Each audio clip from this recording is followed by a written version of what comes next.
안녕하세요. 돈을 복사하는 남자 돈복나입니다. 오늘 새벽 파월의 매파적인 발언으로 다시 한번 시장에 충격을 주었는데요. 그로 인해 코인뿐만 아니라 증시까지 다시 한번 흔들리는 모습입니다. 내일도 비트코인에 대한 큰 변동성 이슈가 있는데요. 오늘 브리핑도 집중해서 잘 들어주세요. 전 세계가 촉각을 곤두세우고 지켜보던 미국 FOMC 회의가 발표되었습니다. 연준은 이전에 발표한 채권 매입 축소를 진행 중이며 금리를 곧 인상할 것으로 예상한다고 밝혔습니다. 연준은 다음 회의부터 금리를 인상할 수 있겠지만 이번에는 예상대로 금리를 유지했습니다. 테이퍼링은 3월 초에 완료할 예정이며 대차 대조표 규모를 줄이는 것은 연방기금 금리의 목표 범위 인상이 시작된 이후에 시행할 것이라고 밝혔습니다. FOMC 발표와 함께 10년물 국채 금리가 급등을 했습니다.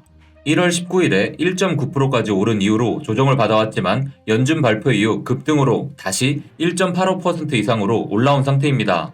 같은 맥락에서 미국 2년물 국채 금리도 급등이 나오고 있습니다. 1월 24일의 저점에 비해 무려 25%가 넘게 오른 상태입니다. 미국 2년물 국채 금리는 코로나로 인해 2020년 2월부터 급락한 이후로 작년 중순까지 바닥권에 머물렀는데요. 하반기부터 조금씩 상승을 이어오던 것이 지금은 코로나 폭락 이전의 수준으로 근접한 상태입니다. 연준의 매파적인 발표에 따라 급등하고 있는 다른 중요한 지표가 있는데 뭔지 짐작이 가시나요? 바로 달러 인덱스입니다.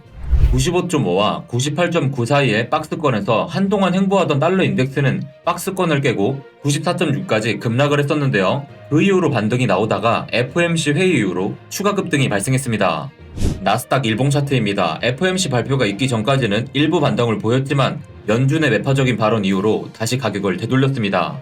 FOMC 발표는 코스피 최근 하락세에도 채찍질을 가했습니다. 작년 중에 3,300까지 도달했던 코스피는 현재 2,700선까지 깨진 상황입니다. 2,600선을 안정적으로 지키지 못한다면 2,200까지의 후퇴도 열려있기에 한국 증시는 중요한 기로에 서 있는 상황이라고 볼 수 있습니다. 짐작하셨겠지만 비트코인도 미국 증시와 마찬가지의 흐름을 보이고 있습니다. FOMC 발표가 있기 전까지 반등이 나오는 듯 했으나 발표 이후로 다시 기존의 하락세를 이어가고 있는 상황입니다.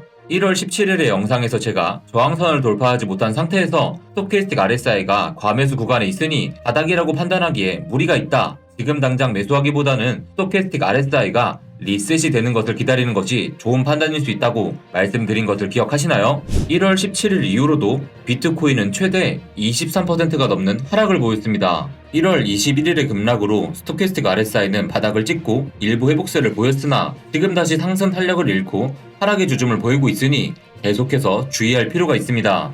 지금 시점에서 주의를 기울여야 할 또 다른 중요한 변수가 하나 더 있는데요. 바로 옵션 만기입니다. 내일 만기되는 옵션의 물량이 매우 많습니다. 총 20억 달러에 해당하는 옵션이 1월 28일 만기를 기다리고 있습니다. 현재 풋옵션과 콜옵션의 비율은 0.5인데요. 콜옵션이 풋옵션에 비해 2배가 많다는 뜻입니다. 여기서 중요한 것은 맥스페인 가격이라는 걸 돈패밀리 분들은 잘 아실 텐데요. 내일 만기되는 옵션의 맥스페인 가격은 42,000달러입니다.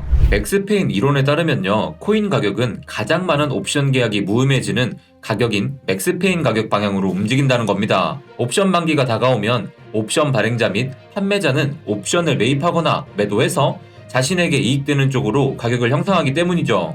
비트코인 차트와 맥스페인 가격 차트를 비교해보면 실제로 옵션 만기일에 맥스페인으로 가격이 수렴하는 방향으로 움직인 경우가 많다는 것을 알 수 있습니다. 이야, 그렇다면 내일의 맥스페인 가격이 42,000달러니까 42,000달러까지 급등을 기대해봐도 좋은 걸까요? 막연하게 맥스페인 가격으로 비트코인이 올라간다고 생각하기보단 지금의 상황을 이해하셔야 됩니다.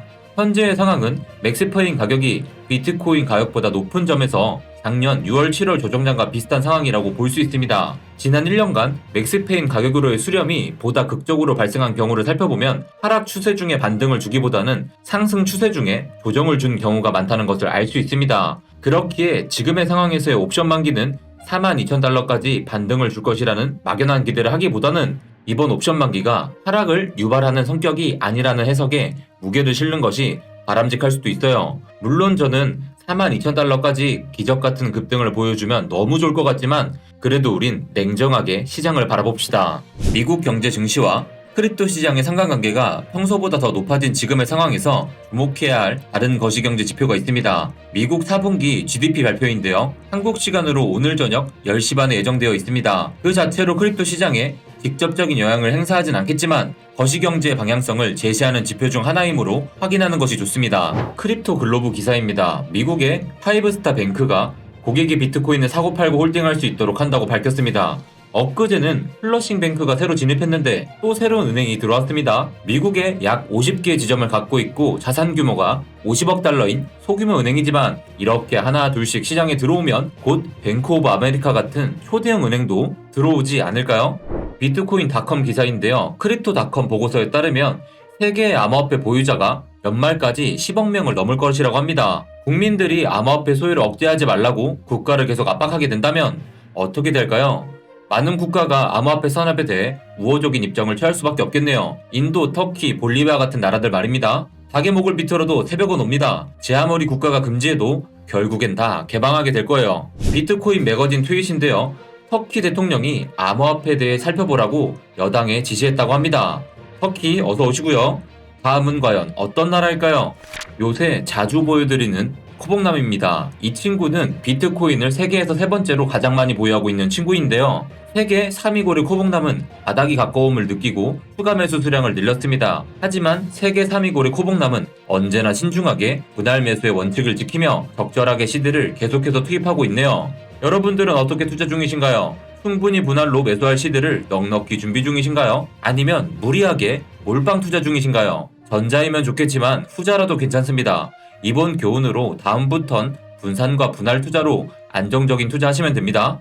돈봉남이 잘 알려드릴 테니 잘 따라오시길 바랄게요. 곧 우리 돈패밀리들에게 정말 좋은 소식 전해드릴 수 있을 것 같습니다.